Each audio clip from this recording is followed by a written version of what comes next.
এত খাবার কিসের জন্য বুঝতে পারছো? তো আজ ছিল একটা দিদির বার্থডে, আমরা তাকে ছোট্ট করে একটা সারপ্রাইজ দিয়েছিলাম। দেখো তোমরা। Happy birthday to you, happy birthday dear, happy birthday to you. এই হচ্ছে বার্থডে গার্ল। তারপর আমরা বেলুন সাজিয়ে নিলাম। বার্থডে গার্লও আমাদের সঙ্গে বেলুন নিয়ে সাজাতে হেল্প করছিল, কারণ আমরা সকলে মিলে কাজটা করছিলাম একসাথে। তারপরে আমরা সব কিছু রেডি করে কেক কাটার জন্য প্রস্তুতি নিচ্ছিলাম। আমার ফোনটা পড়ে যাচ্ছিলো, তার জন্য সেট করার জন্য কিছু একটা করতে হবে। তারপরে আমরা মাচিস নিতে ভুলে গেছিলাম, খুঁজে পাচ্ছিলাম না। তারপরে গিয়ে আমি মাচিসটা নিয়ে আসলাম। তো একটা মজার বিষয় কী হলো জানো তো, ক্যান্ডেলটা না জ্বলছিল না, তো হঠাৎ করে জ্বলে উঠলো।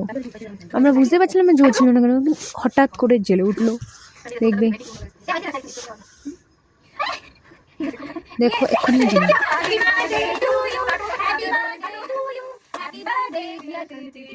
তারপরে কেক কাটিং হওয়ার পরে আমরা কেক খেলাম। কি বলতো, আমরা সকলে বাড়ি থেকে দূরে থাকি, তো আমরা সকলে মিলে একটু আনন্দ করি, যে নিজেরও খুব ভালো লাগে। তো টাটা, সকলে ভালো থেকো, টাটা বাই। ভালো লাগলে লাইক, সাবস্ক্রাইব, বাই বাই।